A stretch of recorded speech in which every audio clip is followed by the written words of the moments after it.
দর্শক, আমরা আছি আপনার এখন থাইল্যান্ড এবং কম্বোডিয়া বর্ডারে। তো আপনারা জানেন যে গত কয়েকদিন ধরে আবার দুটি দেশের মধ্যে সীমান্তে যে যুদ্ধাবস্থা তৈরি হয়েছে সেটা আবার একটু বেড়েছে।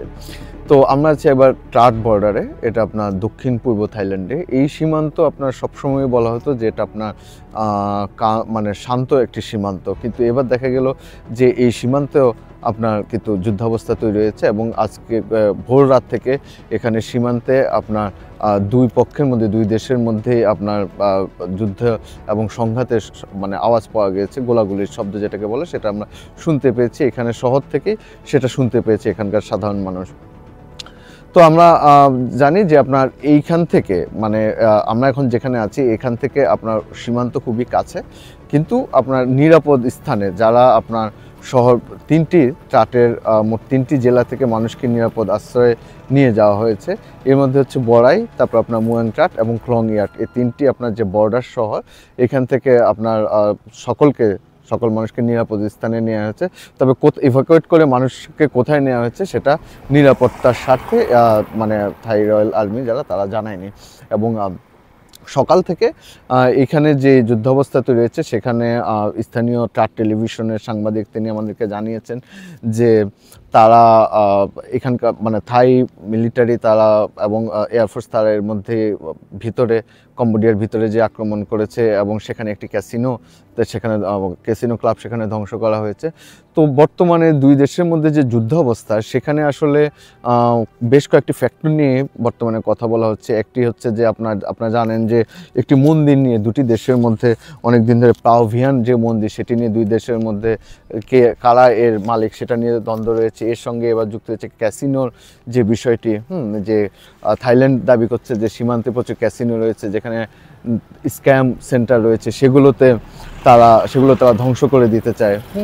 এবং এছাড়াও দুই দেশের মধ্যে বেশ কিছু সীমান্ত নিয়ে যে সমস্যা সেগুলো তারা থাইল্যান্ড দাবি করছে যে সেগুলোরও তারা সমাধান চায়।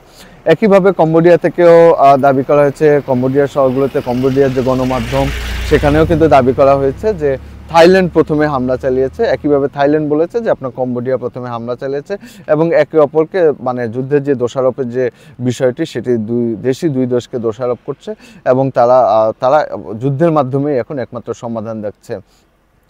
তো ট্রাটে আমরা যে জায়গাটায় রয়েছি এখান থেকে আমরা কালকেও দেখেছিলাম যে এবং শহরের হয়ে যদি সীমান্তে আসতে হয় সেটা শহর থেকে হয়ে আসতে হয়, এবং সেই শহরে আসার পথে আমরা দেখেছি যে আপনার এখানে ভারী সমরাস্ত্র দেখেছি আমরা সীমান্তে নিয়ে যেতে। এবং আমরা কিছুক্ষণ আগেও এখানে শুনতে পেয়েছি যে সীমান্ত থেকে আপনার মানে ভারী অস্ত্রের শব্দ, হয়তো যে হামলাগুলো হচ্ছে সেখানকার শব্দ শুনতে পাচ্ছি আমরা এখানে।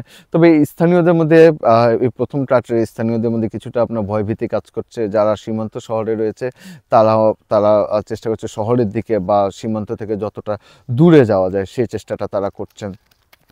ট্রাটে এখন তো ট্রাটের মোট 160 কিলোমিটার রয়েছে ট্রাট এবং কম্বোডিয়া সীমান্তের যে বর্ডার, সেখানে কিন্তু আপনার একেবারেই ওই দিকে যাওয়াটা বন্ধ করে দিয়েছে এখানকার আর্মি। এছাড়াও আপনাদেরকে আরও কিছু জিনিস যদি আমরা জানাতে চাই সেটা হচ্ছে যে আপনার এখান থেকে যেটা বলা হচ্ছে যে আপনার থাই গভর্নমেন্ট যেটা বলতেছে যে আপনার থাই মিলিটারি যে সেকেন্ড আর্মি এখানে জানিয়েছে যে BM-21 রকেট ছেড়েছে হচ্ছে কম্বোডিয়া আজকে সকাল থেকে।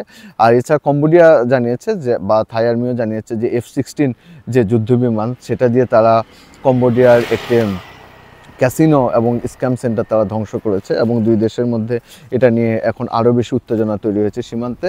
এবং যেটা বললাম যে 3টি প্রভিন্স থেকে ট্রাটকে তারা মানে মানুষকে ইভাকুয়েট করেছে। এছাড়াও আপনার আজকের ভোর 5টা থেকে আসলে এই অপারেশন শুরু হয়েছে, যেটা দিয়ে ট্রাটে মানে এখানকার থাই রয়্যাল আর্মি যে অপারেশন ঘোষণা করেছে ট্রাটে, তারা বলছে যে